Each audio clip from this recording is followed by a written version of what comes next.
Good morning. We're going to go ahead and get started now as everyone's filtering in. I am Ashley Fick, your moderator for today. I'm the Civic Engagement Librarian for Johnson County Library. I just want to take a moment and thank all of you for attending on this beautiful, sunny, lovely spring day and being here instead of outside enjoying it. We thank you. And also thank you to our legislators for being here on this lovely spring day. We really appreciate it. We think it's important. So just a couple of housekeeping issues. We have a link to a form for you to submit your questions to. Please use that form. If you have any question for the legislator, that's how we'll filter it through and get your questions asked. We invite every legislator to participate in these that has constituents in Johnson County.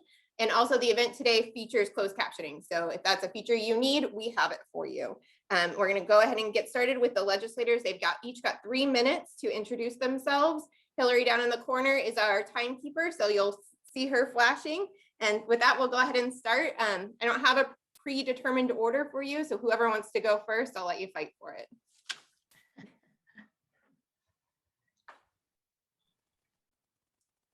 Maybe we'll just go around the circle then, since I'm in the upper left.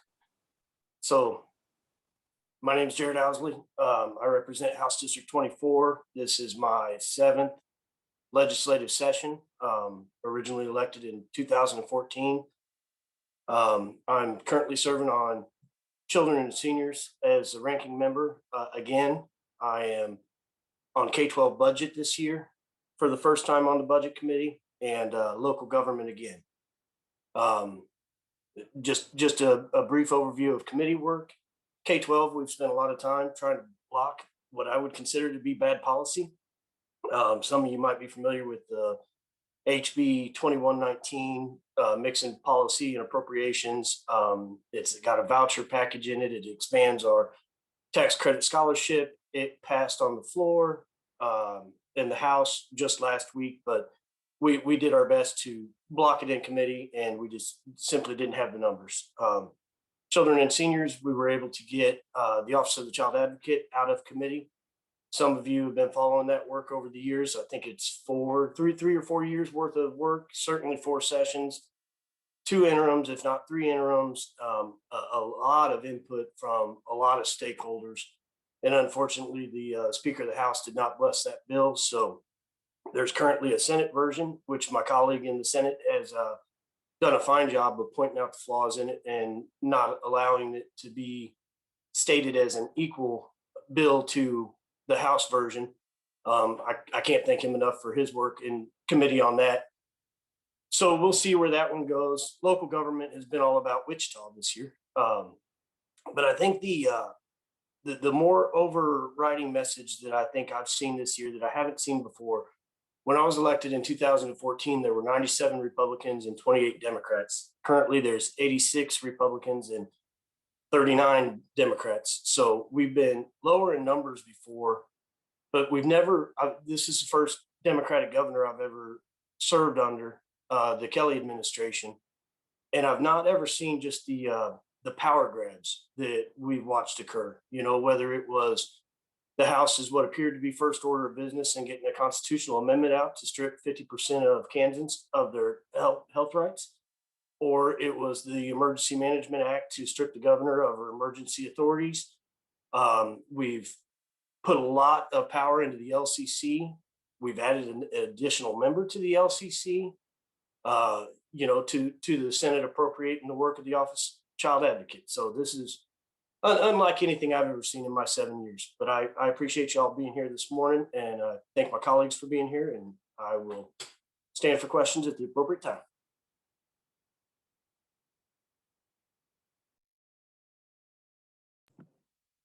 I'll go next since I'm Jarrod's office mate. I'm Linda Featherston. I represent the 16th district. That's from 95th Street to 127th, Flum to 69 Highway. I am honored to represent the Shawnee Mission, Olathe, and Blue Valley school districts. Education is the foundation of why I ran, and so I'm so pleased to have all of those districts plus the community college inside my district. As I said, I room with Representative Ousley, and he's certainly been a big help to me here in my first term in the legislature. I serve on local government, education, and the Agriculture Committee. And I know we're all thinking, why is a girl in the middle of the city sitting on the Ag Committee? And I have to say, I love that committee. It's my favorite by far, in that everybody gets along and works together to find reasonable solutions. And I feel like if we can do that in the Ag Committee, we should be able to pull that off on the House floor. Unfortunately, we have not been able to pull that off on the House floor, and I'm extremely concerned about the education bill. It's stripping a lot of funds out of education and funneling them over, like, public tax dollars to private schools. And while I respect every family's right to school their child however they see fit, we need to protect that public school safety net for every child. In my work, I work with children that are homeschooled, private schooled, and public schooled, and kids in every one of those settings I have seen benefit from the special services that our public schools have to offer. And I would just hate to see any of our special ed, our arts programs, or any of our extra programs hurt or cut back because we're funneling away these tax dollars. So I'm very hopeful that we will try to work together for the benefit of all children to reinforce our public school safety net. Thank you. I can go next to round out the representatives on the call. I'm Representative Lindsey Vaughan. I represent House District 22, which is in Northern Overland Park, from about 75th to 95th and Metcalf to 69 Highway. And I serve on the Water Committee, which was reformed this year. So I'll probably focus most on that because I actually really enjoy that committee. And then I'm on Children and Seniors with the Honorable Representative Ousley, who's our ranking and did a wonderful job of describing our work on that committee. And then I also serve on Social Services Budget, which has been interesting, working on, as Jarrod said, with a Democratic governor, but a Republican supermajority legislature. So I'll talk a little bit about that too. For water, it's been really interesting because we're all kind of starting from the same spot since the committee was reformed. So we've done a lot of information gathering. We've talked to all the agencies that have water jurisdiction, and we've also brought in some non-governmental organizations to talk with us as well, to both learn about the structure of water management in Kansas, and then, you know, how we can improve the quality and quantity of water over time, since it's such a critical resource and since we're an agricultural state. So that's been really interesting. We are meeting in the interim to form more of a plan for what we want to accomplish in the following session, or the following year, I should say. So if you have any questions about water or love water like me, feel free to reach out. And then, like I said, I'll skip over Children and Seniors. I just want to give a shout out to Representative Ousley. He did a phenomenal job with the Office of the Child Advocate, and he's put so much work into that. And I really hope that in the coming year, we can see even more progress on that. And then for Social Services Budget, you know, it's been interesting. And I think this ties into one of the broader themes that we've seen as well. But the Republican supermajority is very hesitant to expand Medicaid. And that's something that a lot of us have been pushing for. And so in Social Services Budget, it's been pretty clear that they will not hear or work any bills that could be amended with Medicaid expansion. So that's limited the types of bills that we've been able to work in that committee. Although we did do some good work, I'm really focused on the IDD wait list in the IDD community, the intellectual and developmental disability, and we did put in a proviso to increase the reimbursement rate for that Medicaid expansion waiver or Medicaid waiver for IDD to 150%. So that was really good, and I think the committee's done good work. So I think I'm coming up on time here. I would just, I think, add that as a young woman in the legislature, I'm also really focused on issues for women and families. And so I've been focused on a bill that will increase access to childcare. So if you're interested and that's something you care about, please let me know as well, because that potentially will still land on the floor with the hopes of getting that passed this year. So I will stop there. Thank you so much. Thank you. Well, I'm Senator Ethan Corson. I want to thank the League of Women Voters and the Johnson County Public Library for putting on this event. It's such a great opportunity for us to hear from folks in the community, and I appreciate everybody who joined us on this this Saturday. I really welcome your feedback, and I'm looking forward to the question part of this.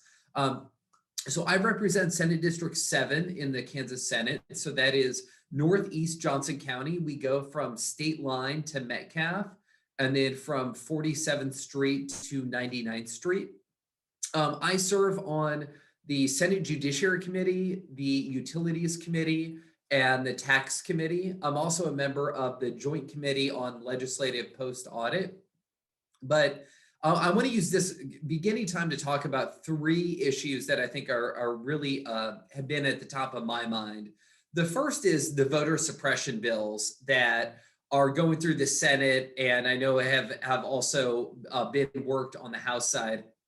These are bills that really would have the effect of making it harder for voters of color, military voters stationed overseas, voters in rural areas, disabled voters to do the most fundamental thing in our democracy, which is to cast their vote and have it counted. So I spoke out against these bills, both in the committee and on the Senate floor. I'm going to continue to fight against them.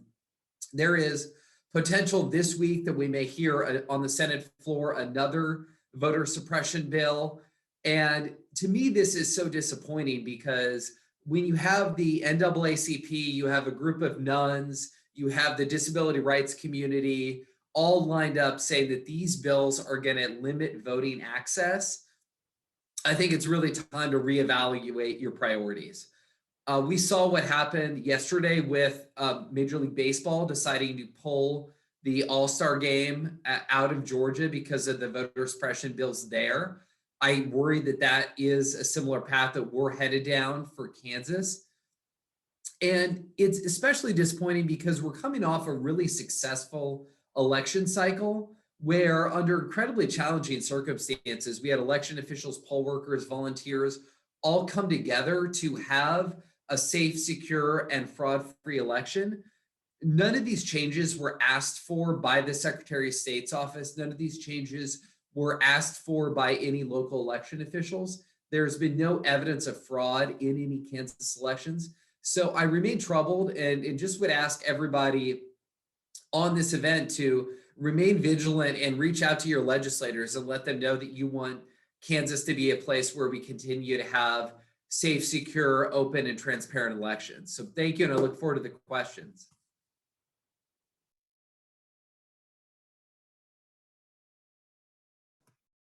Sorry, it's always a trial for me to try and unmute myself. You would think I would get better by now, but I haven't. What will be the legislative process to ensure that the drawing of the district boundaries will be fair and reasonable, and that they take into account communities of interest, compactness, and continuity?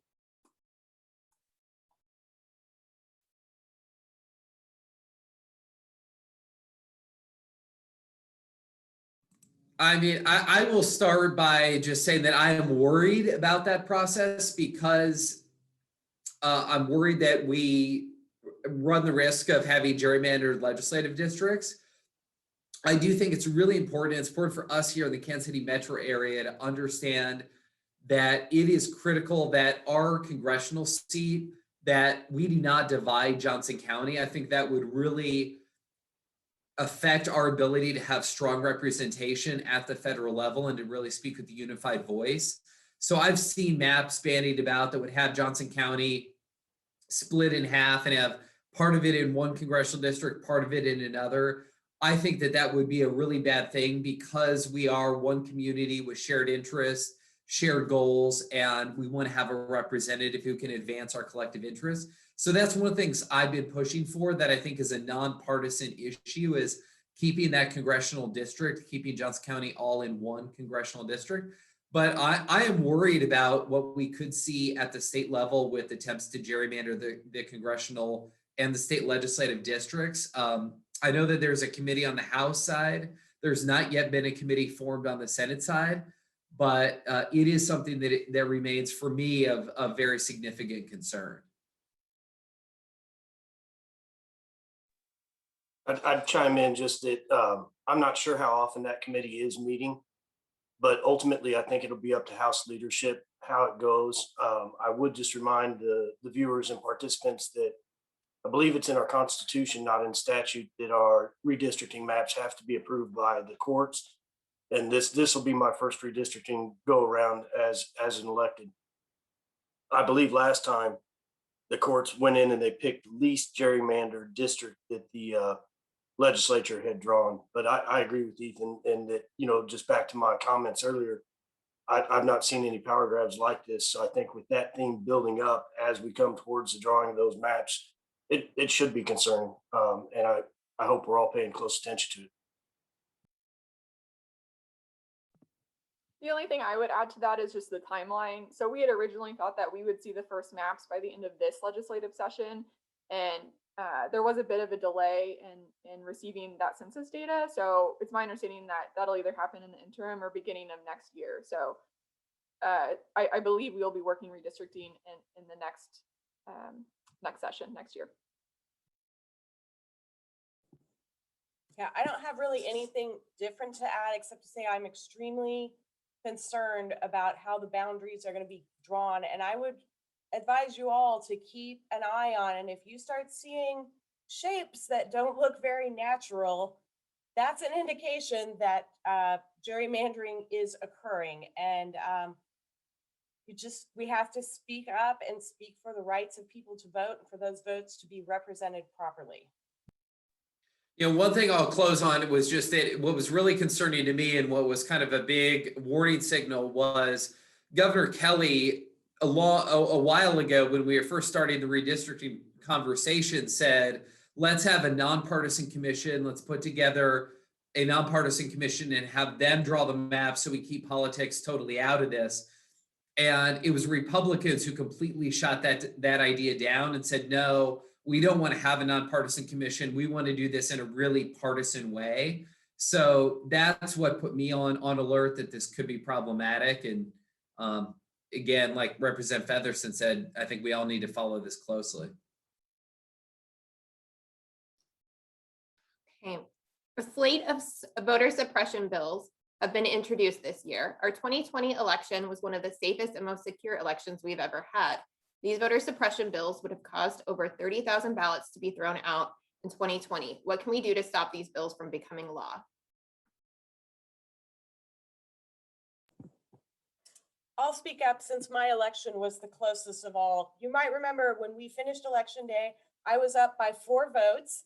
And between that and when all the advanced ballots were counted, we went up 14, down 1, and won by 67 votes. No district represents the importance of every vote being counted more than my district. We had 3 races that were very close. And I just think we need to be careful to respect these votes. And you can contact your legislator.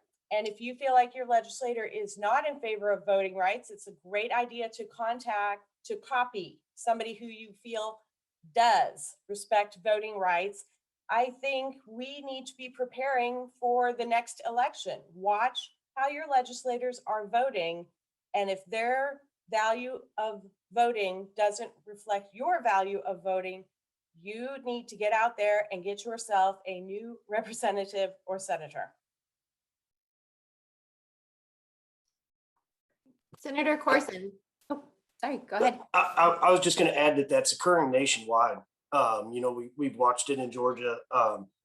I'm part of a council of state governments group, and when we had our meeting virtually the other day, things that are occurring in Kansas are occurring nationwide. It's like a broad sweep, a broad plan. So, I mean, obviously we'll do the best we can, and please chime in how you see necessary.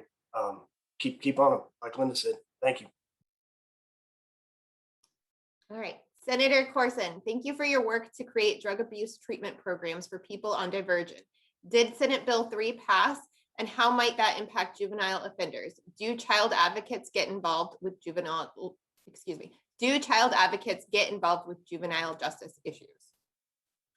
So I believe we've had so many bills have been combined in weird ways. I believe that did pass the Senate.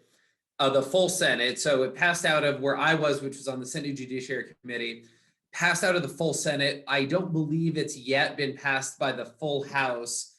That may be something that they may take up this week. But essentially what that bill would do is just expand the accessibility of diversion programs for folks who have drug abuse issues. Makes a lot of sense. And, you know, the way it came to us and was described, which I agreed with, is we have way too many folks who are in the criminal justice system who are not violent, are not of a criminal nature. They really have a drug abuse problem. And what we really need to focus on is getting them the treatment that they need so they can go out and become the productive citizens that many of them could be if they were able to get past this challenge in their life. And that's really what this bill does. As far as expanding it to children, the bill really doesn't focus on juveniles as much as it does adults. It really increases the number of adult offenders who are going to be eligible for this program. I think that is a good point that we could look to expanding it to youth going forward. Would be very open to that idea. But I was proud that we were able to at least make this progress this session. All right, and this one is directed to Representative Vaughn. However, I think probably there's several other legislators that might want to speak to it. Representative Vaughn, how does the lack of affordable housing impact children and seniors in Kansas? Yeah, that is a great question. And, I think it's hard because when we bring up affordable housing legislation at the state level, we always get told, oh, that's a municipal issue, that's a zoning issue. When I think we really need to look at it from a broad perspective, and that starts at the state level. So, seniors want to age in place. They need to be able to afford housing where they're living. And as they are on a fixed income, that becomes significantly harder. And so looking at things like, the Medicaid reimbursement rate for home and community-based services and things like that, by increasing that reimbursement rate, we're able to help seniors age in place and stay in their homes, which is really where they want to be and where they will receive the best care. And so that's kind of what the area of focus is for seniors. And then for kids, I think that would fall more under the scope of foster care. And we've also taken a look at that. We've seen a number of bills that would keep families together in foster care so that kids can keep a roof over their head as well. The most recent that we worked was creating exemptions for juvenile adjudication so that kids who had minor offenses, when they turn 18, they're not then removed from their foster home, even though they pose no threat, which was a huge flaw that was still happening to this day. So we just passed that out of the House, thankfully, and that committee this year has done a lot of great work. So really hope that we can keep more kids in their homes and more seniors in their homes as well. So I'll chime in. A constituent brought AARP accessory dwelling units model legislation to my attention, and I've met with the national AARP and the state AARP to discuss it. And what they are is like mother-in-law's units, if you will, to allow seniors affordable housing in suburban areas. So while they may not be able to age in their home, they can still age with their family and they can still have independence. So we're going to start that conversation hopefully over the interim and see what sort of pushbacks and what sort of reality we could bring it to.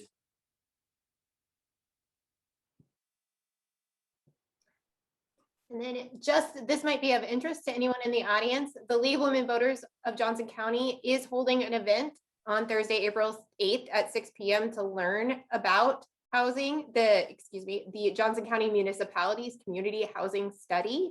Panel members from Johnson County Health Equity Network and the United Community Services of Johnson County will drill down on the complexities of overcoming barriers and present opportunities for Johnson County. We'll put the link in the chat. So if anyone's interested in that, please feel free to attend.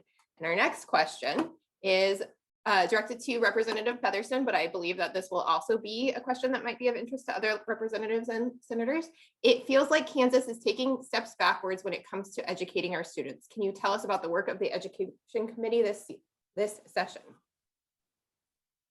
In the Education Committee, we deal with policy issues and things like that. And I would agree we are taking some steps back, mainly because the legislature, with bills coming out of the Ed Committee, is stepping into curriculum decisions. And those decisions do not belong to the legislature. Those belong to our elected State Board of Education and to our elected local school boards. Some instances that I find not helpful were and this one didn't come out of ours, it was stripped out of another committee, pushing of the Eddie Eagle bill, which allows schools to teach gun safety programs, something they are certainly welcome to do already.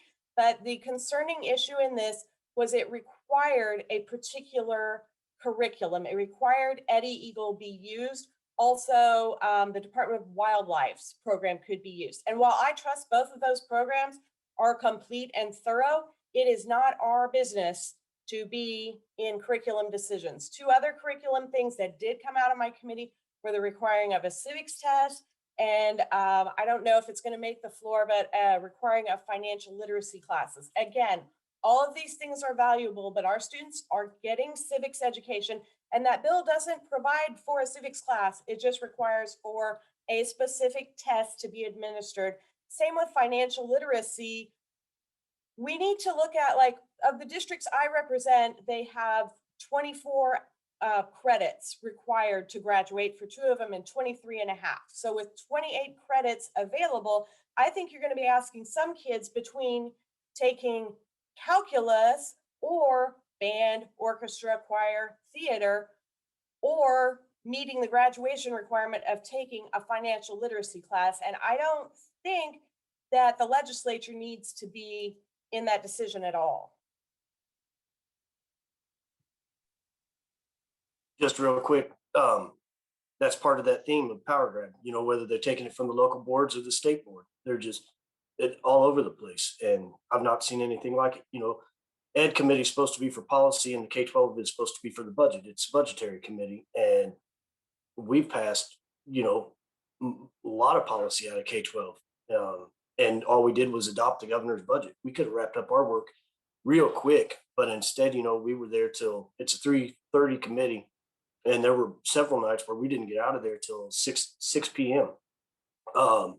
Discussing, you know, like I say, I touched on the expansion of the tax credit scholarship.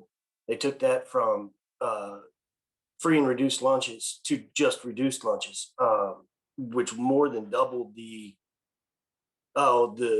participants that would be eligible at this point. And we never saw a fiscal note for it. There was an estimated fiscal note that blows a hole in the budget. And then the voucher bill, it's just, they call it an educational savings account, and it takes the base state aid for that pupil that chooses to go to a non-public school, and then that money follows them through the treasurer's office. So again, it's putting a lot of work on the treasurer. I'm not going to say it's a power grab to the treasurer's office, but it's a lot of work that our current state treasurer wrote an op-ed about how this is a bad idea and you're not going to be able to, you know, anticipate the fiscal impact of it. So I don't know. Yeah, this has not been a good year for public schools in the state of Kansas as far as the legislature, in my concern. I would just chime in that in the Senate, we passed on Wednesday, we passed the civics requirement that is, I think, similar, identical to what was on the House. I voted against it. There was an amendment that passed that added the financial literacy component. And the reason I voted against it was exactly what the representatives have said. I don't have a problem with civics education. I don't have a problem with the civics test, but we are not the entity that should be making those decisions. We have elected leaders, both at our local school board level and on our state board of education, that they are tasked with by the state constitution with making those sorts of decisions, which are curriculum decisions. And if that was something they came up with, obviously that is their prerogative and that is the area that they have expertise in. I just thought it was completely inappropriate for us as the legislature to be dictating to these other bodies that were elected by the same voters that elected all of us to make those decisions. I just did not think it was an appropriate decision for us to be making as a legislature. Those are decisions that are best left to local school districts and to our state board of education.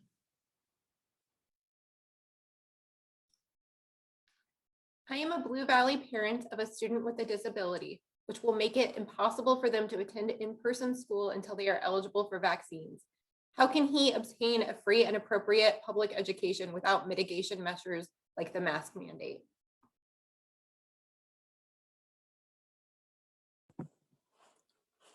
I'll speak up since I have Blue Valley in my district. That's an excellent question. I think our teachers have gone above and beyond to reach every student during this pandemic. It's been extremely difficult. I teach piano, so I did quite a span of online teaching, and it worked a lot better than I thought it would, but it's very difficult. And my students don't have learning impediments. I'm extremely concerned about the moves to try to pull mask mandates and other public health measures out of the county in general and our schools in specific. And I just wonder if removing mask mandates in the school does actually violate your students' rights as a special needs students to a free, appropriate education. And I hope if this would get past the school board level or even at the school board level, I hope that they're going to keep in mind our students that cannot come to school unless school is a safe and healthy place for them. And think about who's really suffering the most in our current scenarios. And again, I just want to say, I am so appreciative of our teacher force, our school boards who have just worked to make it through this pandemic the best way they can, using the best scientific methods that we have available to keep our students safe and our teachers safe and our staff safe. And if sometimes those measures were more than you felt necessary, I think you have to remember, we, like at the school board level, we have a number of school board members that have young children.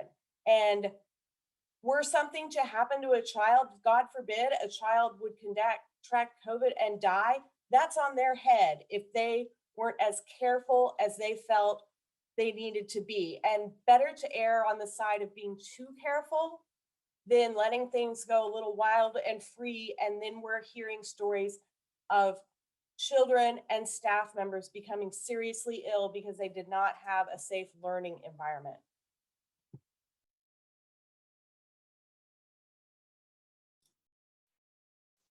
What political moves are you making to ensure that minorities in Kansas are not subjected to unjust and unethical law enforcement tactics?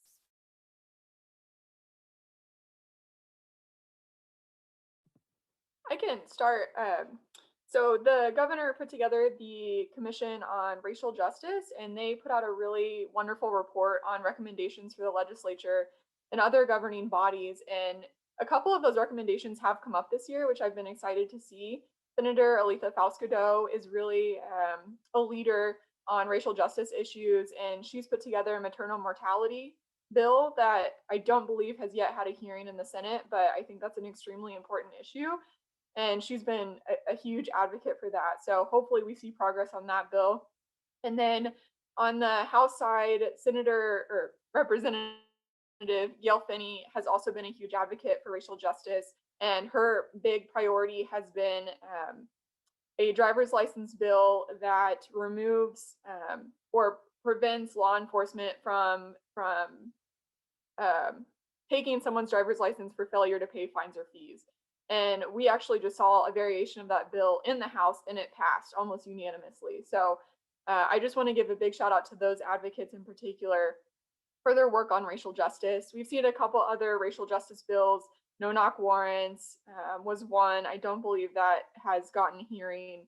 And then and then the Crown Act was also reintroduced this year, I think also by Senator Fausto, to prevent hair discrimination for individuals as well. So those are some big ones. I know that those don't all tie to law enforcement, but there has been a lot of talk about how can we bring racial justice to Kansas through state legislation.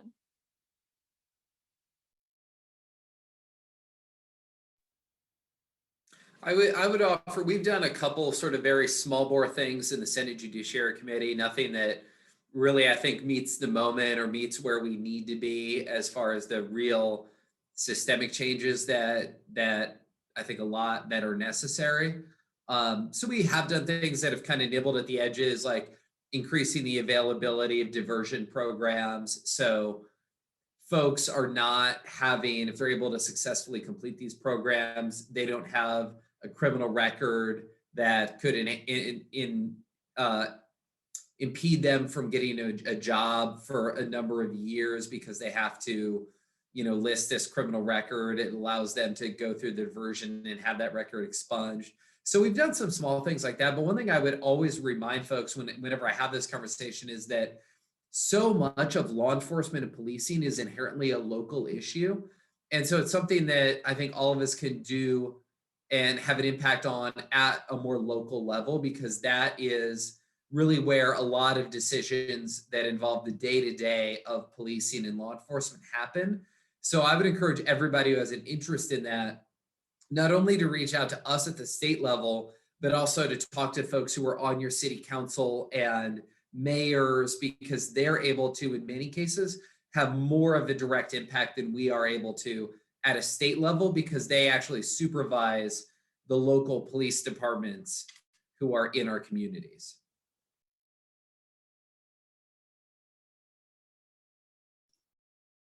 I don't have too much to add to it. And like was mentioned before, that it's not necessarily law enforcement related, but we have a state child death review board that puts out an annual report, and it goes through every child death in the state of Kansas. And there's no race column in our report. There are in other states.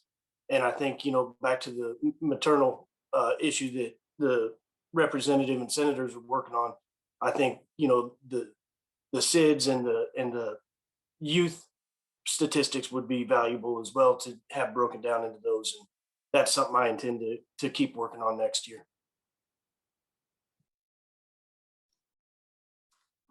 What are you doing to ensure the people that the threat of gun violence in public environments will not occur?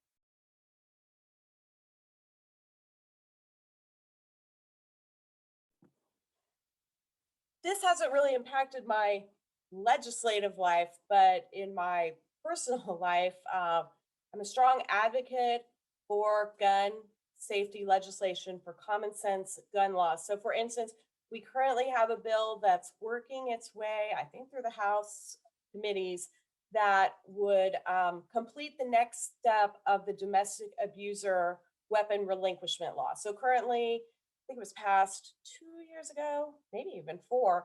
We have a law that says if you are a convicted domestic abuser, you cannot own a weapon until you have resolved your legal issues and taken care of that. And so what this bill would do would allow law enforcement to come in to those who are convicted domestic abusers and get them to relinquish their weapons until their legal issues are resolved. Domestic abuse, of course, is a horrible problem, and the odds of the victim being killed skyrocket when a weapon is involved. Another thing I do in my regular life is I work as a Be Smart advocate, which is mainly, online right now. And that is to reinforce the importance that it is the adult's responsibility to store weapons safely so that our children do not accidentally stumble upon a weapon and end up harming themselves or a friend. So I have spoken to that on the House floor when we had a bill come up. It was about the gun safety program. I just think we need to keep a watch on and remind our legislators that common sense gun laws are not extreme and they're not infringing on Second Amendment rights. Of course, we all have the right to own guns and use them responsibly, but the responsibly part is really important. I would just add that with the current composition of the legislature, we've mostly seen an attempt to expand access to guns in our communities. We did see a lowering of the age for concealed carry. We also saw the Eddie Eagle bill that Representative Featherston had mentioned. So unfortunately, it's been really hard to push for common sense gun reform. The former bill that was mentioned was brought by Representative Hoy, who was the previous chapter leader or county leader, I believe, for Moms Demand Action, and does a phenomenal job advocating for common sense gun reform. I think the only other thing that we've really seen that could potentially aid in this endeavor is one that actually just got amended to the budget, and the budget was a Frankenstein bill and not something that I love either. But one thing that got amended was actually lowering the price for permits, which at first seems a little worrisome, but then statistics show that will actually increase the amount of people who are willing to get trained and get their permit. So by increasing permitting, hopefully we can increase the amount of people who safely carry guns. But for the most part, we haven't seen much legislation that actually will lead to common sense gun reform, unfortunately. Yeah, I would just echo that I'm a co-sponsor of the Senate version of the bill that Representative Featherston and Representative Vaughn have talked about, where trying to get guns out of the hands of convicted domestic abusers. I'm proud to co-sponsor that legislation. We've been working to try to get a hearing on that bill in the Senate and have been unable to get one from Republican leadership, but we're going to continue to keep pushing on that. And in the Senate, we're going to be hearing the Eddie Eagle and debating the Eddie Eagle gun safety bill on the Senate floor next week. I'm going to be voting against it for the reasons, again, that everybody has already stated. If I could chime back in on Eddie Eagle, I would like to point out there was an amendment offered removing the requirement of which gun safety program had to be used. And that amendment was soundly rejected along partisan lines. So you have to really wonder what's the real purpose here if they won't accept any curriculum that has been proven effective. Why is that?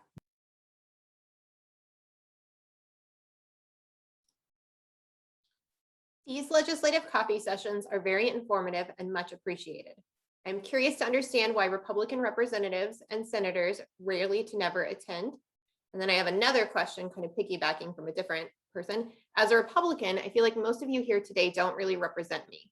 What are you doing to represent those of us who are Republicans?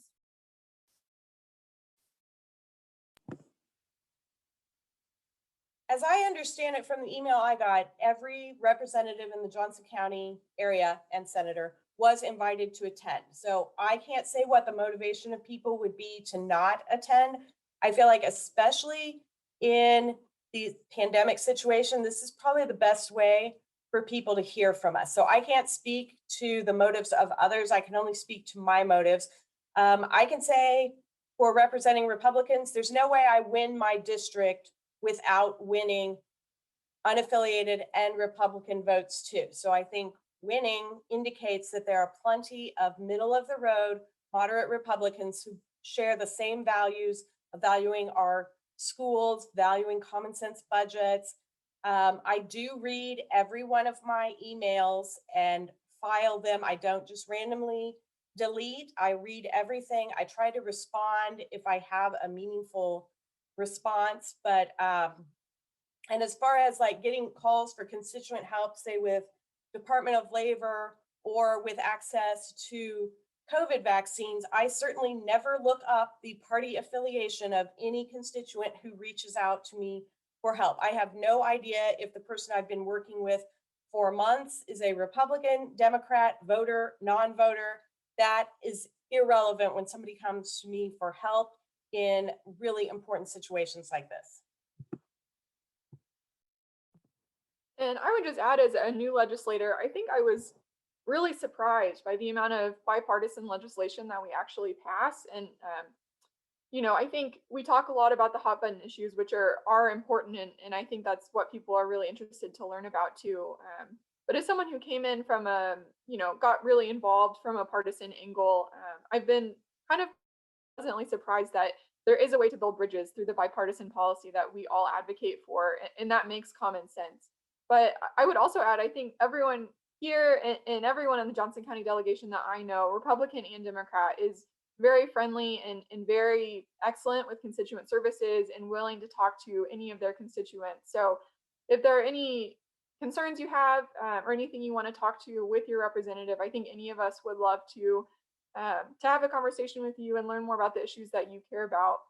And I think, I don't know if through this forum, or we can put it in the chat, but I would be happy to share my email and my office phone number for anyone who would be interested in reaching out, because I think that, you know, we represent you all, so we want to know what you care about, and regardless of your party. And so, yeah, I encourage you to do that if you're interested. Thank you. I'd just like to agree with everything that was just said and everything said by the speaker before. You don't get anything done if you don't work with other people. And I've been approached by constituents that, you know, have more knowledge upon an issue than I do. And I'm always happy to be educated. You know, if somebody really wants to get to the meat of why they feel passionate about why they feel, or whatever issue they're speaking of. And I've never, you know, looked up to see if they were Democrat, unaffiliated, Republican. My job is to represent the House District 24, not just the Democrats in House District 24. So yeah, I'd say reach out. You know, if you don't feel like you're being represented, then let your representative know. And all of our emails and office numbers are public. And I do try to respond to emails that are written in a personal manner, you know, with a direct question. I don't get around to responding to every email, but if a constituent needs help or they've got a special issue to them, I'd like to hear more about it.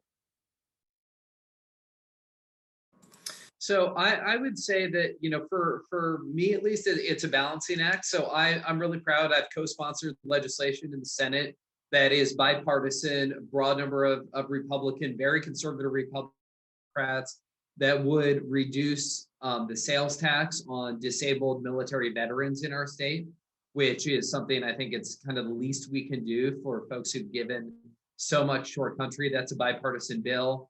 I've also been the co-sponsor and am the co-sponsor of a bill that I'm hopeful we're going to hear on the Senate floor this week that would reduce the property tax burden on our seniors, so they're more likely to be able to stay in their home. That again is a broad bipartisan bill that I've been a co-sponsor of and have worked on.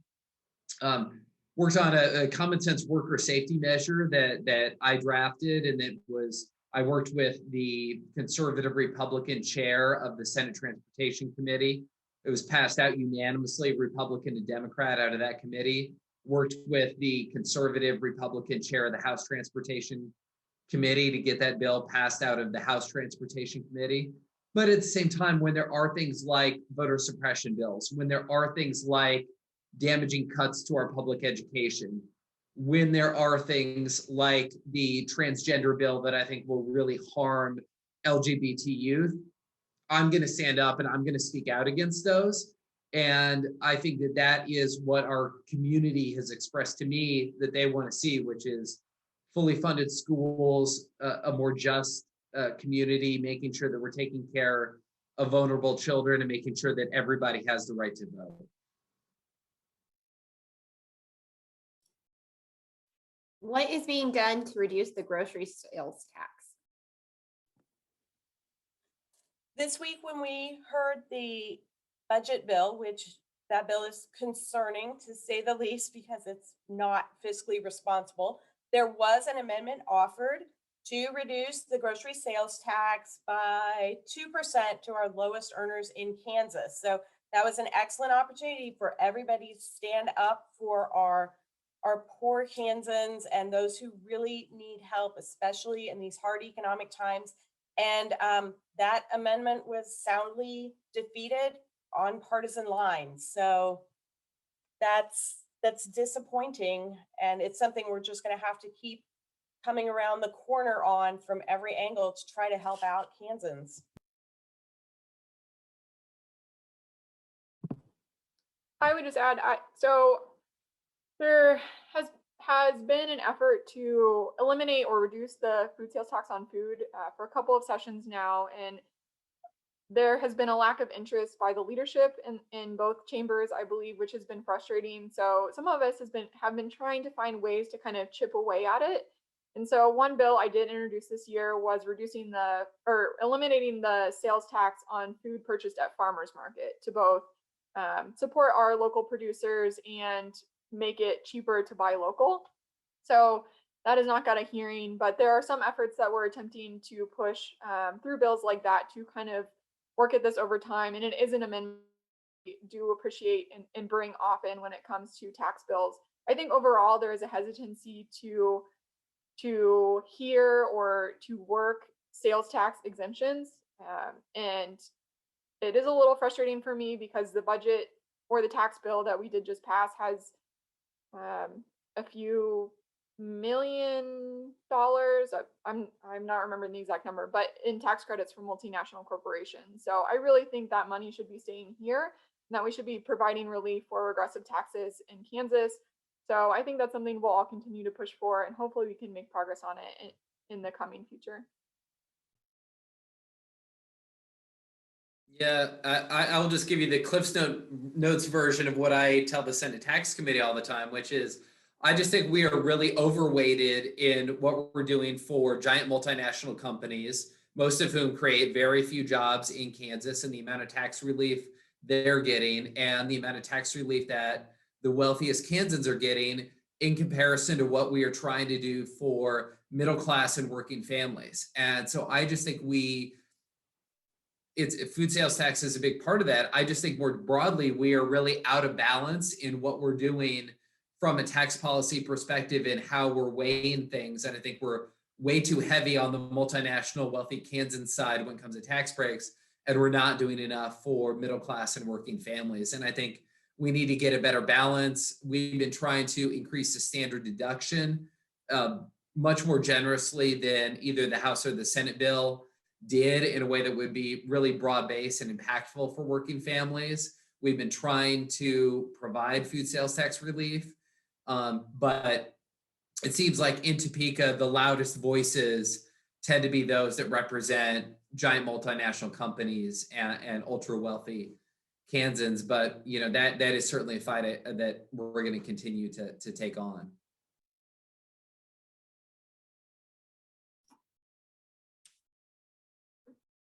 My question went away. Okay, there we go. It was reported late Thursday that Kansas expects to lose about $120 million in tax revenues every year for the next 3 years because of a change in federal policies on COVID-19 relief for businesses. This report combines estimates from the state's Department of Revenue as well as the governor's budget director, and is a result of Congress creating a new income tax deduction for businesses that received federal Paycheck Protection Program loans. This news comes as your Republican colleagues desperately want to cut income taxes without addressing the highest food sales tax rate in the country or property tax imbalances. Could you comment on this? Just to kick the conversation off, I was frustrated on the House because, there is that the Paycheck Protection Program loans are non-repayable, which I think has been a great benefit for our businesses and has been really an asset for those people, or for those small businesses to stay afloat in Johnson County. In the House, though, the tax bill that we just passed allows them to double dip by making those loans non-repayable, but then also allowing them to deduct them from their taxes. So they get the deduction and they don't have to pay back the tax. So, or the loan.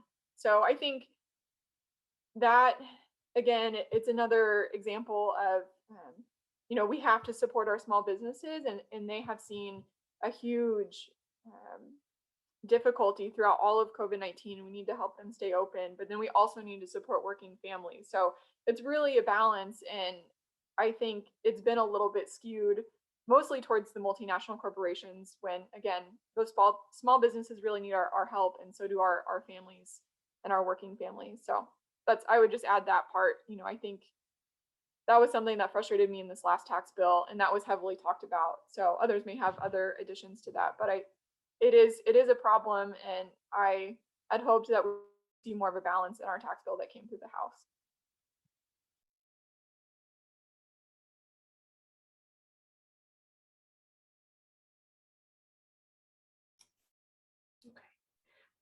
Following along after legislation is important, as you all have recommended. It is part of how we stay aware and engaged as citizens. However, what do the four of you suggest we do as citizens to proactively, prior to passage, before the damage is codified? So depending upon, what committees some bills are going through, sometimes you don't get an opportunity to get ahead of it. Sometimes they spring up, 24 hours beforehand. I will say that the WebEx committee meetings have made, getting your testimony submitted quite a bit easier because you don't have to, from Johnson County, make the hour plus trip there to get your testimony turned in at 8 a.m. for the day of, and then take half the day off of work to travel and testify. So I will say that I think the COVID has made the committee room more accessible for the general population. But just get comfortable with the website, I would think would be the easiest thing to do, because that's going to be your quickest update if you don't have direct access to committee leadership. And sometimes committee leadership, as ranking on the Children and Seniors Committee, my chair and my vice chair and I have always gotten along regardless of who they were or what portion of the political spectrum they've fallen on.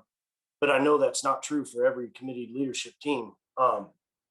So again, get a hold of a committee member if you can. If not, just visit that website. Another thing you could do is find your local group that advocates for things you value. For, like, if in the environment is your thing, find the Sierra Club, Climate Action KC, a group that advocates for that. If education is your driving force, find your local school district's advocacy group and sign up for their emails, for the alerts, follow their social media, because they do watch what's going on very carefully, and they will send out action alerts to let you know that this bill is on the horizon. Contact your legislator, contact the legislators on that committee. And it really does mean a lot more if you send a real email from you as opposed to the auto fill in. And even more, if your auto fill in does not indicate where you live, it really drops down in the rankings of value and what we can attend to. When I had 50 emails dump into my email overnight on the school issue, not one of those people lived in my district. And once we're on the House floor, I need to be working for my district. In committee, I need to be representing more than just my district, but find your local group and let them help you stay involved.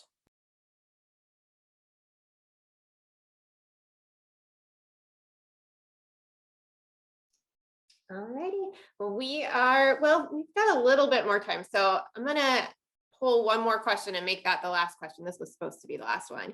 Can you discuss the upcoming vote on the amendment to the Kansas Constitution?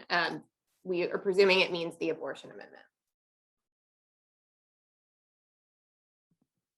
Yeah, I would be happy to talk about this. I spoke against this on the floor, and I'm strongly against the abortion amendment. So what the amendment would do, for those who don't know, it would amend our state constitution to explicitly say that people do not have the right to an abortion, which codifies a lot of the previous anti-abortion and anti-choice legislation that has been previously passed and is currently unconstitutional under the Hodie's decision.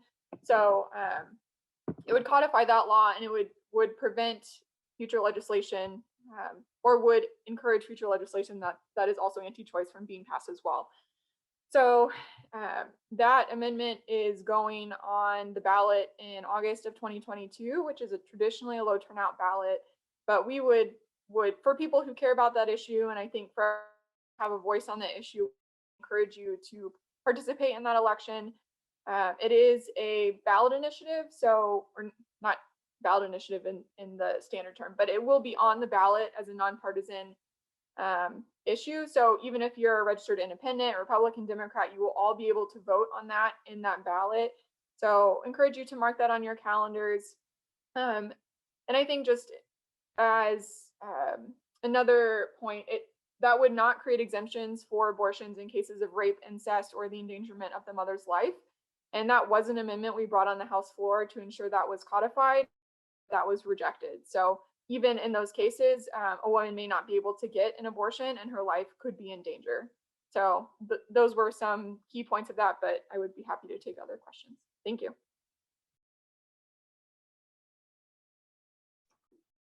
All right. Well, we are officially out of time. We're a minute over. So I want to thank everyone for attending. We did, of course, have more questions than we could ask. I always email a follow-up with the contact information for all of the legislators that participated today, as well as all of the legislators that participate in any of the sessions, and how you can find who your legislator is or other contact information. So I'll send that out later today. One more time, thank you so much for attending. We really appreciate it. Go enjoy the day. It's beautiful out. Thank you.